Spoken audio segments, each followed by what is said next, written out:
Assalamualaikum warahmatullahi wabarakatuh. Di sini saya akan menjelaskan materi terkait MUI dan Komisi Fatwa serta metode istinbat hukumnya. Metode yang digunakan oleh MUI dalam menetapkan fatwa diatur dalam Keputusan Fatwa MUI Nomor Istimewa /2012 tanggal 1 Juni tahun 2012 tentang pedoman dan prosedur penetapan fatwa MUI. Persoalan hukum atau agama secara umum ini dilakukan oleh Komisi Fatwa, sedangkan persoalan perekonomian dan keuangan syariah ini dilakukan oleh Dewan Syariah Nasional atau DSN. Persoalan yang ditetapkan oleh Komisi Fatwa ini terdapat dua kemungkinan. Yang pertama yaitu berisi pertanyaan atau permintaan dari masyarakat, pemerintahan, lembaga atau organisasi, atau bahkan MUI itu sendiri. Yang kedua yaitu berdasarkan temuan masalah yang muncul akibat perkembangan dan perubahan sosial masyarakat, perkembangan teknologi dan juga informasi serta seni dan budaya.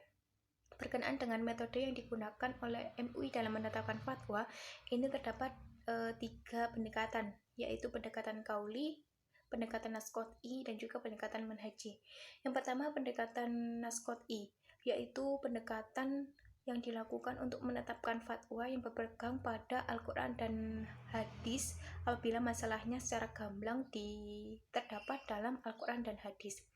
Pendekatan ini digunakan oleh MUI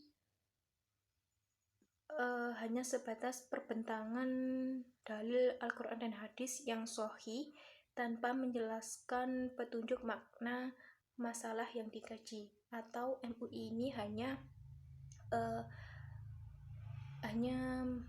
melihat dalam dalil-dalil secara umum saja tanpa mengkajinya secara mendalam. Kemudian yang kedua, apabila tidak ditemukan dalam dalil Al-Quran dan hadis, maka dilakukan pendekatan yang kedua, yaitu pendekatan kauli, yang mana pendekatan ini dilakukan untuk menetapkan fatwa melalui berpegangan pada pandangan imam mazhab yang terdapat pada kitab-kitab fikih. Jika masalahnya atau jawabannya ini terselesaikan dan juga ada. Apabila tidak terselesaikan dan juga tidak ada, maka dilakukan telaah ulang. Metode pendekatan ini juga dilakukan oleh LBMNU dalam menetapkan fatwa atau Lembaga Bahdul Masail Nahdlatul Ulama. Yang selanjutnya yaitu pendekatan manhaji, yaitu pendekatan atau suatu cara penyelesaian persoalan hukum berdasarkan jalan pikiran serta kaidah dalam menetapkan sebuah hukum yang digagas oleh imam mazhab.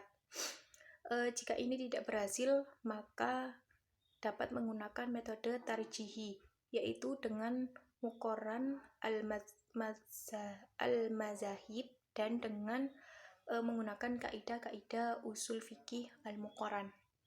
Dalam menetapkan fatwa ini, Komisi Fatwa MUI ini terkadang tidak konsisten dalam menggunakan ketiga pendekatan, yang mana seharusnya itu diawali dari pendekatan naskoti, kemudian pendekatan kauli, yang terakhir kemudian pendekatan manhaji. Namun terkadang fatwa MUI ini tidak menghiraukan dua pendekatan tersebut, yaitu pendekatan naskoti dan pendekatan kauli. Seperti contohnya pada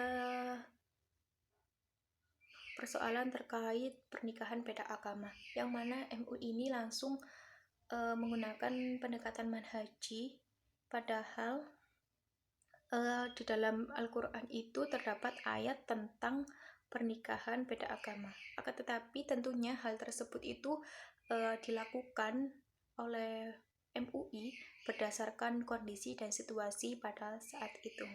Sekian dari saya. Wassalamualaikum warahmatullahi wabarakatuh.